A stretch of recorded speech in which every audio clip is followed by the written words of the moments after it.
Voilà, on reprend. Bonjour tout le monde. Ça y est, alors on va commencer la vidéo numéro 14. On va commencer les fonctions réciproques. D'accord? C'est quoi une fonction réciproque? Comment on désigne une fonction réciproque? Comment on peut déterminer sa monotonie? D'accord? Une fonction réciproque d'une fonction f. Voilà. Alors on a vu la dernière fois, donc je ne fais qu'un résumé, je répète, on ne fait que de résumés, mais les exercices en détail. Alors, qu'est-ce qu'on a dit? Là, cette partie a pour titre fonction réciproque.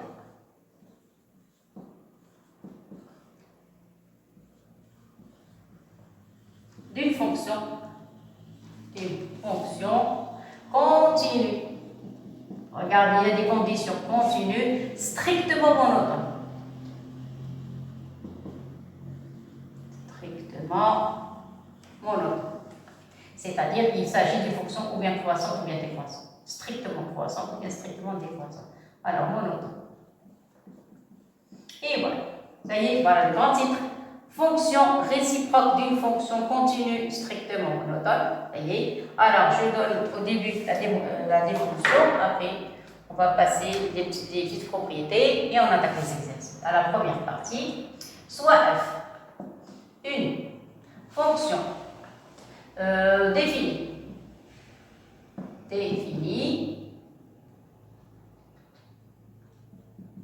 sur un intervalle. Donc, toujours les fonctions réciproques, on les définit sur des intervalles. Définie sur un intervalle. Un intervalle. Ça y est? Alors, si, voilà les conditions. Si f est continue, strictement monotone sur I, alors, continue strictement monotone sur I, alors on dit que f admet une fonction réciproque notée. Sa notation, notée f avec un moins 1. Notée f moins 1, définie sur f de i qui est égal à h. F de i qui est égal à h. Et on écrit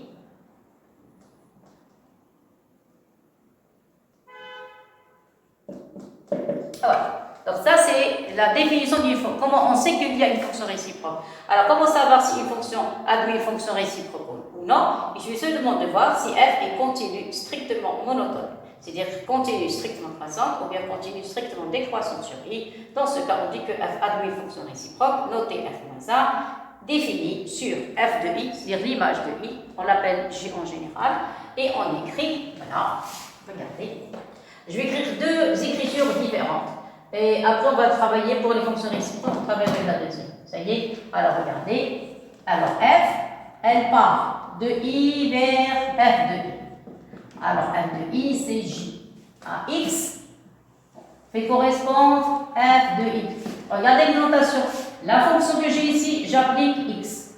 J'applique cette fonction à cet antécédent. Et j'écris y. Ça y est? Équivalent. Maintenant, c'est le chemin inverse. Vous voyez, je vais changer de couleur. Je suis parti de i vers j. À x, je fais correspondre f d'x est égal à y. Maintenant, c'est le contraire. Maintenant, si je change, c'est-à-dire ce qu'on appelle la fonction réciproque, c'est le contraire. Vous voyez, comme si vous dites le matin, je pars de la maison vers le lycée, je prends le chemin f. D'accord? Vers le coup de midi, je fais le chemin inverse, c'est la fonction réciproque. Je pars du lycée vers la maison. C'est-à-dire, tout à l'heure, x c'était un antécédent, le départ, y c'est l'arrivée. Maintenant, c'est le contraire. Le départ du lycée, ça va être le départ, et le retour vers la maison, ça va être l'arrivée. Tout va changer. Donc ici, c'est quoi le départ? C'est le lycée. Vers quoi? Vers la maison qui est I. Ça y est. Seulement ici, qu'est-ce qu'on écrit? Tout à l'heure, j'écris f de i est égal à j. Ici, qu'est-ce que je vais écrire? f moins 1 de j est égal à j. C'est ça? Mais en général, on n'écrit pas f moins 1, on écrit directement. Ça va? Tout simplement. Ça y est. Tout à l'heure, le y, ce nom, c'était le départ. Regardez les éléments de j, je les ai appelés des y. Ça y est. Y, écoutez bien, Y joue le rôle toujours d'une image. Et X joue le rôle toujours d'un antécédent. D'accord? Maintenant, si vous inversez, c'est quoi l'antécédent? L'antécédent, toujours a pour notation X. Je ne dois pas mélanger les bleus avec les rouges. Je laisse le J comme ça, parce que ici, j'écris tout en rouge, ici, tout en bleu. Voilà, avec Y, je rectifie. Voilà. Je répète. Écoutez, s'il vous plaît.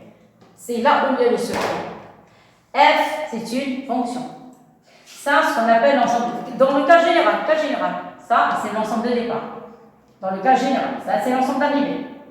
Ça, ce qu'on appelle un antécédent. Un antécédent, on lui donne toujours la notation X. L'arrivée, on l'appelle un Y. Regardez, l'antécédent X, l'arrivée, c'est Y. Maintenant, si vous prenez le chemin inverse, c'est ce que j'ai dit tout à l'heure, on part de la maison vers le lycée. Ça, c'était le départ de la maison, ça, c'est l'arrivée au lycée. Vers le coup de midi, tout change. Vous voyez, c'est là le chemin inverse. Tout à l'heure, j'ai pris le chemin F, maintenant le chemin F-1, le retour. Vous voyez? Alors, tout change. Je pars du lycée vers la maison. Donc, je prends le chemin inverse. Vous voyez? Toujours, les éléments de l'ensemble de départ s'appellent des X. L'ensemble d'arrivée s'appelle des Y. Clair? Donc, le X, c'est un antécédent. Je lui applique la fonction F, je l'ai appliqué à X. F-1, je l'applique. F-1, je l'applique à X. Est égal. L'image, on l'appelle toujours est égal à Y. Et voilà. Regarde. Ça y est. Ça, c'est la première construction. J'ai construit la fonction réciproque. Donc, le X a pour image F-1 de X. Ça y est. Maintenant, je vais essayer de grouper les deux à la fois. Regardez d'abord la construction et après, on va parler d'autre chose. Je parle de la première construction. On a construit la fonction F-. Vous voyez? Mais le jour du devoir, on ne va pas écrire les deux écritures. On va écrire une seule. Vous voyez? Je vais grouper maintenant les X et les Y. Ça y est? Alors, qu'est-ce que je vais faire? Je groupe ces deux écritures. Voilà. Et ce qui m'intéresse, moi, c'est la verte. Vous voyez? Alors, c'est quoi le titre de ce chapitre? C'est la fonction réciproque. Donc, je n'ai pas besoin de la fonction. Bien sûr, je vais travailler avec la fonction f. Et ce qui m'intéresse, moi, c'est la fonction f-1. C'est quoi le départ de la fonction f-1? C'est l'ensemble du J. Vous êtes d'accord? C'est quoi l'arrivée? C'est le I. Ça, c'est ce qu'on appelle, ça, c'est ce qu'on écrit sur la copie du devoir. Le jour du bac aussi, si on nous demande de déterminer une fonction réciproque, il faut toujours écrire ça sur la copie. Vous voyez? Donc, on va essayer de grouper la couleur bleue et la couleur rouge. Vous voyez? Donc, voilà, c'est un virage dangereux. Qu'est-ce que j'ai dit? J, c'est le poids de l'ensemble de départ. I, l'ensemble d'arrivée. Ça y est. Donc, normalement, je dois écrire au milieu. Voilà, ici. Donc, ici, je vais écrire F-1 parce que je vais grouper les deux. Ça y est. Alors, qu'est-ce qu'on a dit ici? Un J vers quoi? Vers le I. C'est la fonction réciproque. Elle part de J vers I. D'accord? À X, on fait correspondre quoi? F-1 de X est égal à Y. Vous voyez? Alors après, on va appliquer le retour. Vous voyez? Donc si vous appliquez le retour à Y, regardez, je n'ai pas utilisé la couleur noire. La couleur noire, je n'ai pas utilisé. Donc regardez, ça c'est le départ de F-1. Maintenant, si vous appliquez ce chemin, voilà, le Y va être l'antécédent. L'ensemble de départ, c'est toujours I. D'accord? L'ensemble d'arrivée, c'est J. Et ici, ça va être quelle fonction? Donc ici, attendez, ça va être la fonction F. Ici, c'est la fonction F-1. Comment savoir s'il s'agit de F ou bien de F-1? C'est ça le problème. Vous regardez l'ensemble de départ. S'il s'agit de J, c'est F-1. S'il s'agit de I, c'est F. Regardez, le départ, c'est I. Vous avez vu? Le départ, donc je vais mettre I en noir, parce que c'est l'ensemble de départ de la fonction F. Ça y est. Et ce qui est en vert, c'est l'ensemble de départ de F-1. Alors, je répète, F-1, elle part de J. Puisqu'on a J, automatiquement, on a la fonction réciproque. L'arrivée, c'est I. D'accord? Donc, X, je fais correspondre F-1 de X. Qu'est-ce que j'ai dit? Vous appliquez la fonction à ça et vous écrivez égal à Y. Appliquez F-1 à X, voilà, j'ai écrit Y. Maintenant, je retourne. Si je retourne, tout à l'heure, je suis parti par F-1, maintenant le départ de I. Si vous partez de i, la fonction, c'est le f. Regardez. Si vous partez de i, c'est f. Si vous partez de j, c'est f moins 1. Alors, maintenant, je pars de i. Donc, si je pars de i, je vais appliquer f. Tout à l'heure, x c'était l'antécédent, y c'était l'image. Maintenant, on va inverser les rôles. Y va être l'antécédent et x va être l'image. Là, regardez, cette fonction, je l'ai appliquée à x, f moins 1 de x. Maintenant, c'est quoi la fonction? C'est f. Donc maintenant, f, je l'applique à y. Donc on va avoir f de y est égal à x. Regardez, il faut bien assimiler. Après, je groupe les deux à la fois, ça y est, avec une relation, on l'utilise dans la détermination des fonctions réciproques. Je répète pour la dernière fois. Alors ça, c'est un virage dangereux. Je vais le mettre en rouge. Voilà, il faut faire attention. Ça, c'est la partie la plus importante de la fonction réciproque. Je répète pour la dernière fois. La fonction f part de i vers f de i. Si vous voyez que le départ c'est i, automatiquement c'est la fonction f. Si vous voyez le départ c'est j, c'est la fonction f moins 1. C'est quoi le départ ici? C'est j, donc le départ c'est f moins 1. F moins 1, il va vers quoi? Vers i. Ici, c'est l'antécédent x. Je lui ai appliqué la fonction f moins 1, ça donne f moins 1 de x est égal à y. Ça va? Très bien. Maintenant, j'ai envie de faire le chemin inverse, parce que toujours on a un et retour. Maintenant, je fais le retour. Alors, le i, tout à l'heure, c'était l'ensemble d'arrivée. Maintenant, c'est l'ensemble de départ. Si i est l'ensemble de départ, regardez la flèche a changé de direction. Si i est l'ensemble de départ, la fonction concernée, c'est le f. Donc, je suis obligé de mettre le f. Tout à l'heure, regardez, j'ai mis f moins 1 sur la flèche. Maintenant, j'ai mis f. Clair? J'applique la fonction à l'antécédent. La fonction à l'antécédent. C'est-à-dire f de y. Tout à l'heure, ça, c'était un antécédent, y une image. Maintenant, ils ont inversé le rôle. Y, maintenant, c'est l'antécédent. Voilà, f de y. Et x, c'est l'image. Ça y est. Et ça y est. Donc, je vais écrire une équivalence. Et je coupe les deux à la fois. Donc, l'écriture verte, c'est l'allée. Donc, vous avez f moins 1 de x égale y. La partie verte. Équivalent. Vous allez voir ça en détail en classe. Équivalent à l'écriture verte. Verte, c'est f de y est égal à x. Et ça, ce qui est très important, c'est la relation avec laquelle on travaille en vert et en noir. Pour déterminer la fonction réciproque, je l'ai encadrée en noir et en vert parce qu'on a utilisé les deux couleurs. Clair? Alors, je vous laisse lire d'abord. D'accord? Lire, vous donnez la conclusion et on passe aux exercices. Alors, je laisse lire d'abord parce que c'est quelque chose qu'on voit pour la première fois. Les sciences maths, non. Les sciences maths, on a déjà vu ça en première sciences maths. D'accord? Mais les sciences ex, non.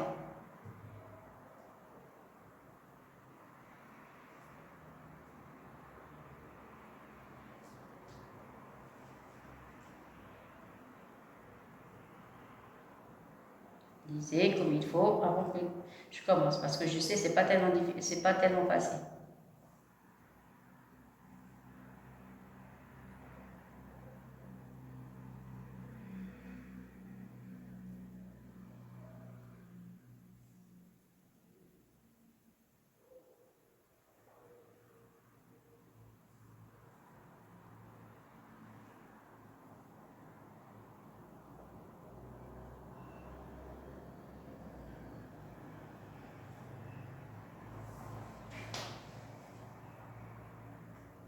Ça va? Très bien. Alors maintenant, le compte rendu, la fin.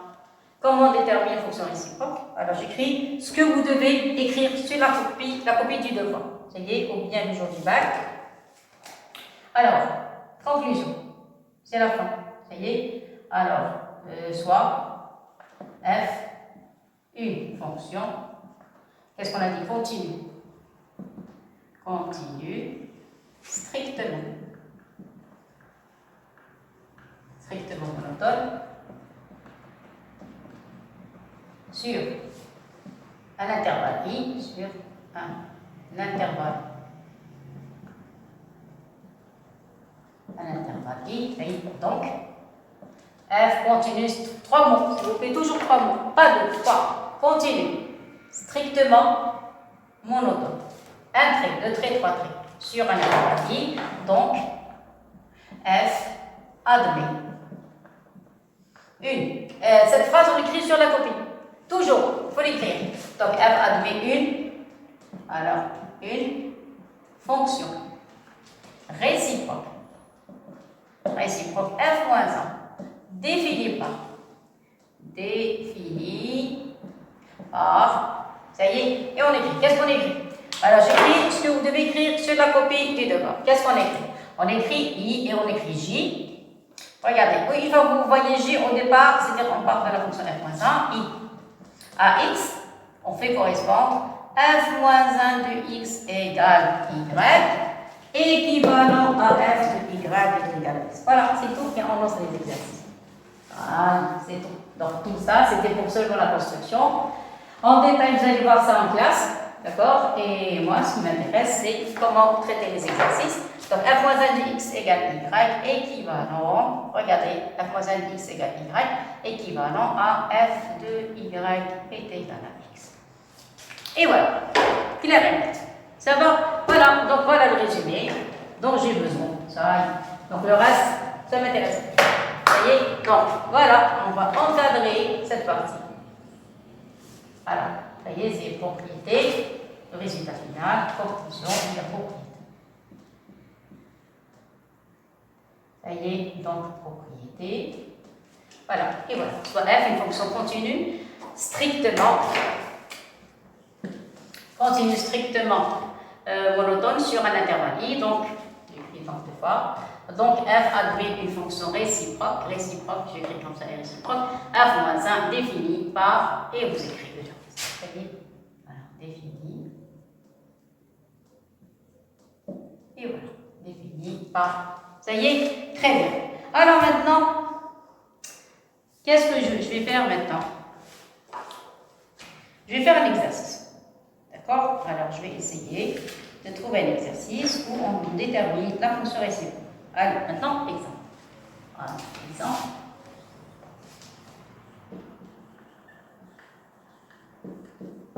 Voilà, exemple. Je vais essayer de trouver un exemple très, très simple. Après, on passera aux choses sérieuses. Alors, fonction réciproque. Un exercice. Là où il n'y a pas de problème. Voilà, j'ai trouvé un exercice très très simple. Voilà, f de x égale. Exemple, je prends f de x égale 3 plus 2 sur x plus 1. Rappelez. Alors 3, je sais pas si c'est ça. Oui, 3 plus 2 sur x plus 1. Voilà. Alors la question montre est-ce que f. Voilà, montre. La question montre que sur i est égal à 0, f admet une fonction réciproque f moins 1 a déterminé. Terminé. Ça y est. Alors je vais souligner le mot déterminé. Pourquoi? A déterminé. Pourquoi? Parce que pour la fonction réciproque, on demande, il y a deux questions. On peut poser, montrer que la fonction admet une fonction réciproque et déterminer la fonction réciproque. Il ne faut jamais déterminer la fonction, sauf si on le demande. Par contre, l'existence, c'est ça. L'existence, je vais seulement démontrer qu'elle est continue, strictement monotone, sur un intervalle, donc f admet une fonction réciproque. C'est tout. Ça, c'est pour l'existence. Mais pour la détermination, sauf si on le demande. Sinon, on ne peut pas le trouver f-1 parce que des fois, c'est vraiment impossible. C'est la fonction compliquée, donc on ne peut pas déterminer sa fonction réciproque.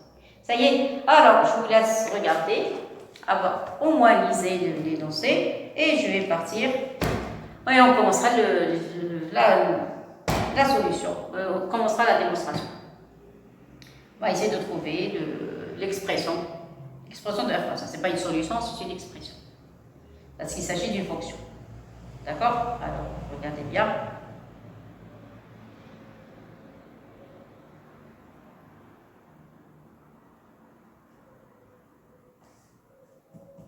Ça y est, commencez. Bref, je passe tout. Voilà, et je commence. Alors, je vais écrire l'exercice ici pour avoir tout le tableau. Alors, qu'est-ce qu'on a dit? X égale, vous avez 3 plus 2 sur X plus 1. C'est ça? Donc, je vais travailler d'une manière très très simple. Ça y est, première chose, c'est quoi le domaine? Alors, c'est comme si on va étudier une fonction. D'accord? Donc, première question, c'est le domaine de définition. Alors, c'est quoi des deux R? C'est l'ensemble des x appartenant à R, tel que vous avez un dénominateur, x plus 1 doit être différent de 0. D'accord? C'est-à-dire l'ensemble des x appartenant à R, tel que x différent de moins 1. C'est ça? Donc, x différent de moins 1, ça veut dire moins l'infini jusqu'à moins 1, union moins 1 jusqu'à plus l'infini. Et voilà. Clair? Donc, je trace R, j'ai enlevé cette valeur qui est moins 1. Ça va? Mais eux, ils ne veulent pas le domaine. Ils veulent ce qu'on appelle la restriction. La restriction de f sur l'intervalle 0, 1. Donc 0 se trouve ici, le 1 se trouve ici, donc nous, on va travailler sur cette partie. Et vous voyez, donc on n'a pas besoin de toute la fonction, ou bien plutôt de tout le domaine. On a besoin que d'un intervalle, ce qu'on appelle la restriction de f par rapport à l'intervalle 0, 1. Clair? Allez, on commence. On va parler de continuité. Alors, vous avez combien? Vous avez une fonction, vous avez une constante, vous avez une constante. Ça y est. Donc, première partie. Alors, ça, c'est premièrement. Deuxième partie, on va parler de continuité. Donc, première chose à faire, c'est déterminer le domaine de définition. D'accord? L'intervalle d'étude, on a pris i est égal à 0,1. C'est là qu'on va étudier la fonction. Vous voyez? On va commencer par la continuité. Alors, continuité de f sur i. Ça va? Alors, je commence par le x plus 1. Alors, vous avez un x, on fait correspondre x plus 1. C'est quoi ça? C'est une fonction polynôme. Ça, alors, fonction polynôme. Polynôme continue. Continue sur R. Donc, continue sur 0. Vous êtes d'accord? Voilà. Est-ce qu'elle va s'annuler? Non, elle ne s'annule pas. Il faut ajouter. Pourquoi? Parce que je vais inverser. Et, alors, je passe le reste. Et ne s'annule pas sur 0. Parce que sinon, on risque d'avoir des problèmes au dénominateur. Et ne s'annule. Et on a x plus 1 est différent de 0. J'ai écrit avec une écriture mathématique. X plus 1 est différent de 0. Quel que soit x appartenant à 0,1 pour insister. Je n'ai pas envie d'écrire une phrase. Vous voyez, pour montrer que x plus 1 doit être différent de 0, comme ça on a le droit d'inverser. Ça y est? Alors maintenant, ça c'était le premier point. D'accord? Maintenant le second. À x, on fait correspondre 1 sur x moins 1. x plus 1. C'est quoi ça? C'est l'inverse d'une fonction continue. Alors, inverse d'une fonction continue sur 0,1. Donc, continue sur 0. Donc, continue sur 0. Clair? Je donne trop de détails. L'autre fonction, à x, on fait correspondre. Alors, 2 sur x plus 1. C'est quoi ça? Ça, c'est la forme 2 fois 1 sur x plus 1. Pour montrer qu'il s'agit d'un produit. Alors, ça, c'est un produit. Alors, c'est un produit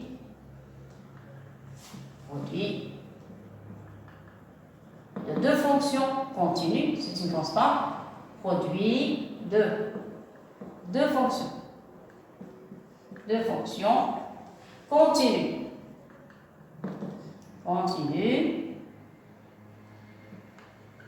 Sur 0,1, donc continue. Donc cette fonction est continue sur 0. Vous voyez? Et la dernière, c'est quoi? La dernière, x, on fait correspondre, 3 plus 2 sur x plus 1. C'est quoi ça? Ça, c'est une somme. Alors, somme de deux fonctions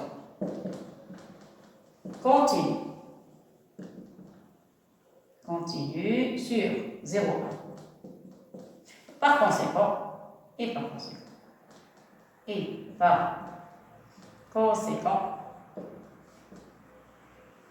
f est continu. Parce que c'est ça la fonction. F est continue sur 0. Ça y est, j'ai donné trop de détails. Vous pouvez sauter les étapes si vous voulez, mais moi je donne presque tout ce qu'on peut imaginer. Ça y est, donc voilà. Donc on a montré que la fonction est continue. Maintenant, qu'est-ce qu'il reste? Il reste à prouver que la fonction est strictement monotone. Clair? Voilà, donc je vous laisse d'abord lire, après on passera à la monotonie.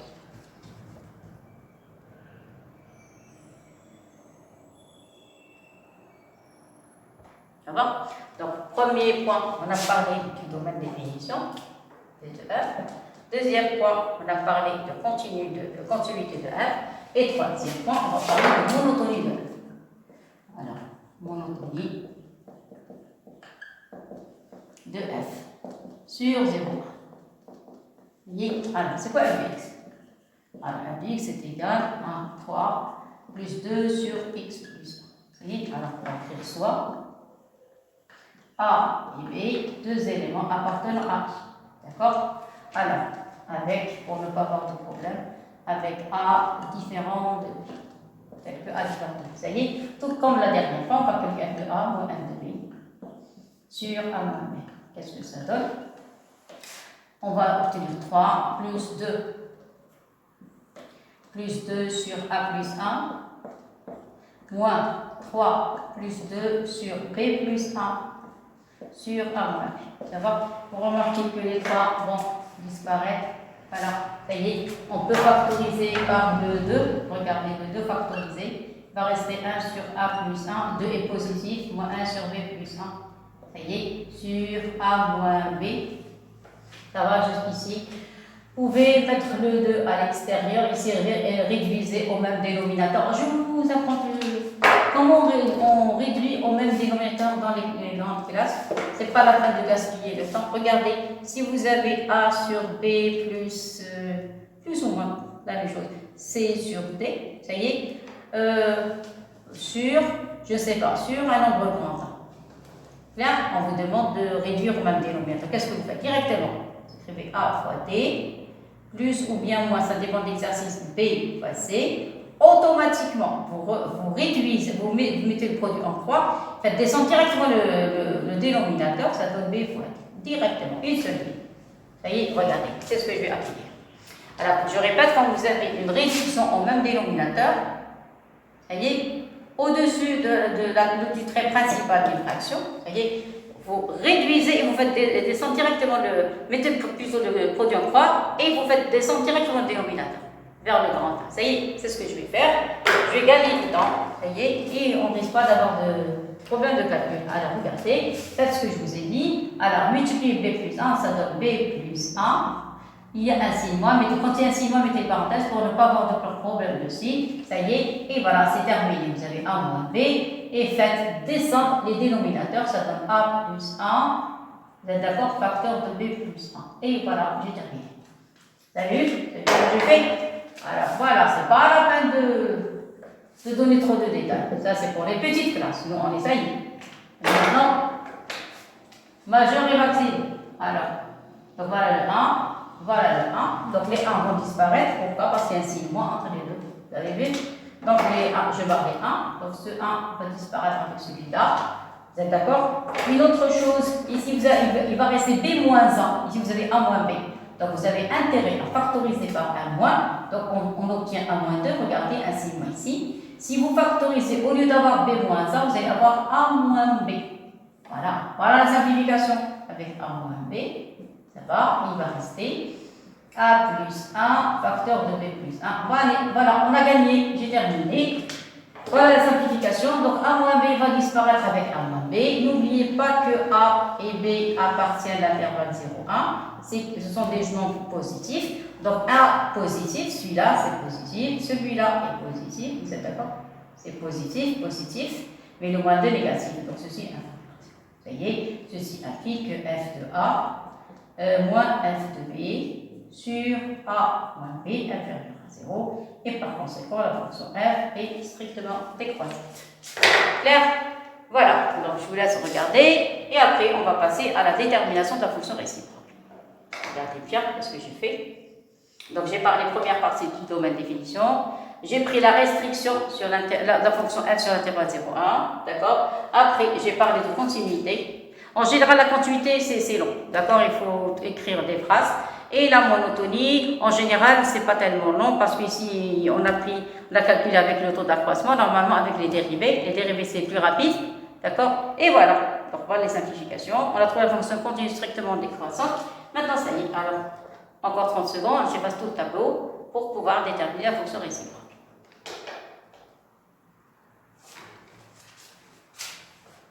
Voyez, donc je passe ici. J'écris la phrase de la fin, c'est quoi? Conclusion. Qu'est-ce qu'on a? Alors on a f est une fonction. Comment on a trouvé? Continue. On répète le cours, on répète. Continue. Strictement.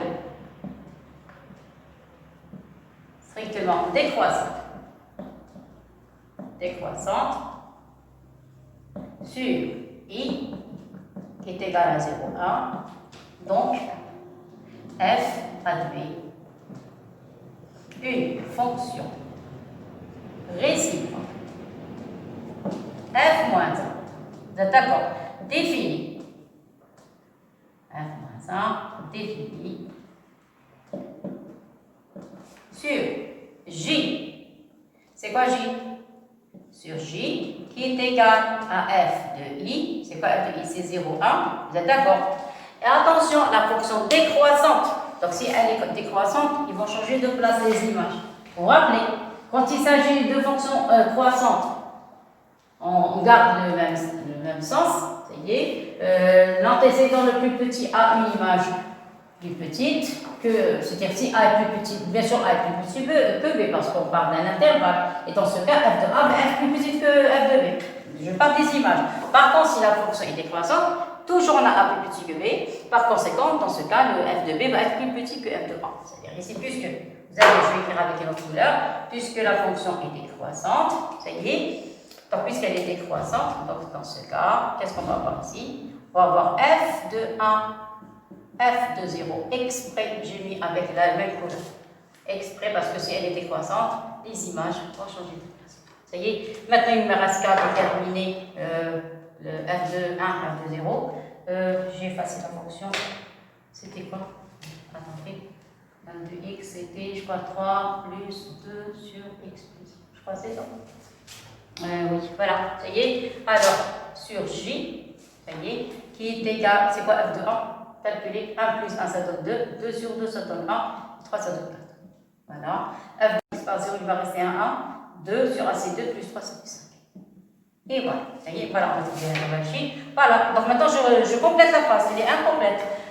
F est une fonction continue strictement décroissante sur i. Donc f a une fonction réciproque f moins 1 définie sur j pourquoi pas? Par exemple, ils ont demandé de déterminer la fonction. Ça y est, voilà, donc maintenant, comme j'ai dit tout à l'heure, le cours. J vers I, F moins 1. Toujours, il faut écrire J. C'est quoi J, c'est quoi I? Donc le J, on a trouvé c'est 4, 5.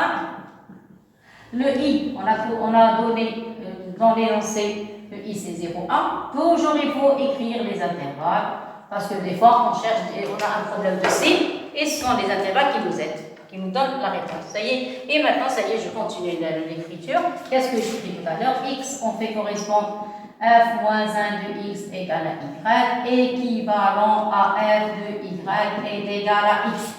Je répète, c'est une partie très importante dans la détermination de la fonction réciproque. Ça y est. Alors, j'encadre. Ça y est. Ça, c'est une écriture standard. On écrit toujours quand il s'agit de fonctions réciproques. Et voilà, ça y est. Alors maintenant, qu'est-ce qu'il me reste à faire maintenant? Il me reste à déterminer la fonction réciproque. Et voilà, ça va comme ça. Voilà.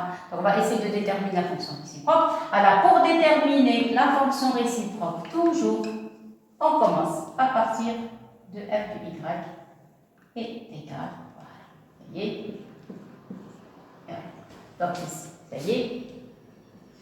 Toujours, on commence par f de y est égal à x. Chaque fois, quand vous déterminez la fonction réciproque, vous partez toujours de f de y est égal à x. Tout le temps, tout le temps, tout le temps, 100%. Clair? Ça y est? Je donne le départ, voilà.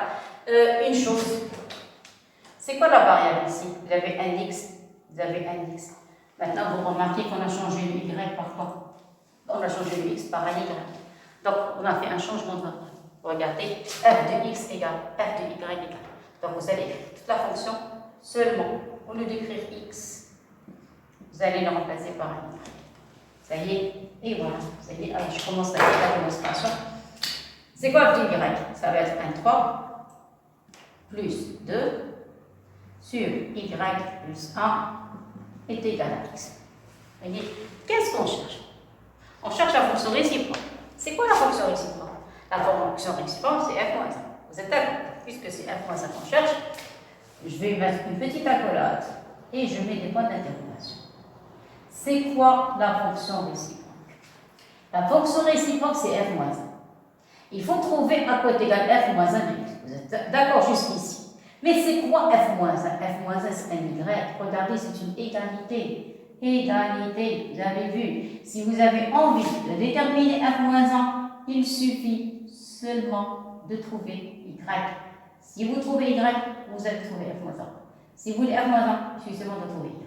Si vous trouvez y, on a trouvé f moins 1. F de y, et pour cela, on part toujours de f de y est égal à x.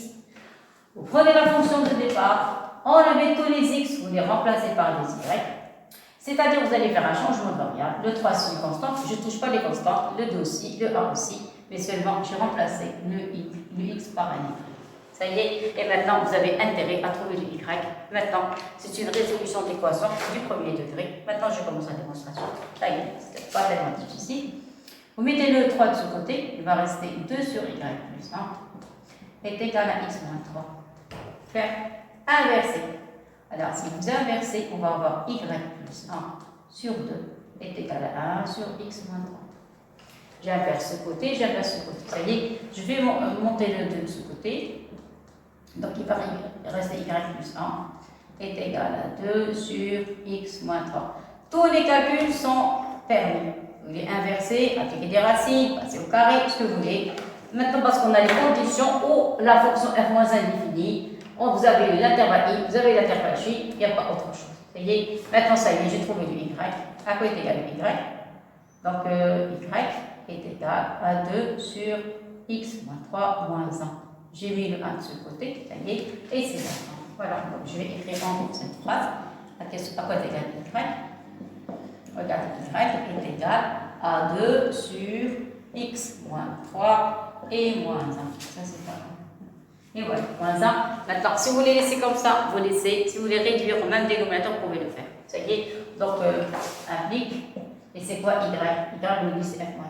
Si vous voulez réduire au même dénominateur, donc y va être 2 moins x moins 3 sur x moins 3. C'est ça. Remplacez le y par f moins 1 de x. Y par f moins 1 de x. Est égal. Vous allez avoir x moins 3 au dénominateur. Vous avez moins avec moins, ça donne 1, 3, avec 2, ça donne 1, 5. Ici, moins x. Et on a gagné. Voilà, on a pu déterminer la fonction réciproque. Voilà, on a terminé l'exercice. Alors, d'une manière globale, quand vous voulez déterminer une fonction réciproque, qu'est-ce qu'il faut? Il faut d'abord un intervalle i, on va travailler. Un intervalle i, première chose. Deuxième chose, il faut voir est-ce que la fonction est continue sur i. Deuxième chose. Troisième chose, il faut voir est-ce que la fonction est continue strictement monotone. Est-ce qu'elle est croissante ou bien est-ce qu'elle est décroissante.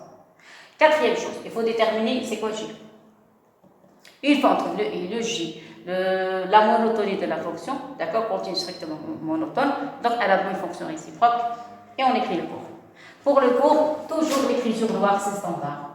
L'écriture noire, f-1, j, i, x, f-1 x égale y, équivalent f de y égale à x, c'est standard, ça ne change jamais. Qu'est-ce qui change? Il ne change que les intervalles. C'est quoi le j? C'est quoi le i? Selon l'exercice.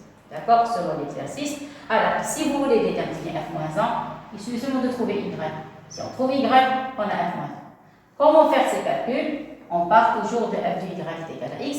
Comment on fait ces calculs? Comment on essaie de les effectuer? On prend la fonction f, on fait un changement de variable. On met tous les x pour les remplacer par des y. Tous les x par des y, voyez. Et après, vous êtes en présence d'une équation. Vous essayez de résoudre l'équation et à la fin, vous devez trouver un y. Pourquoi le y? Parce que y, c'est f-1. Et voilà, et j'ai terminé. Clair?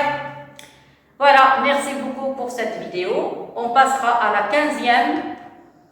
Dans la 15e, on va parler de la monotonie de f-1 et comment on dessine la fonction f-1 et on fera quelques exercices. D'accord? Merci beaucoup et à la prochaine. Pardon.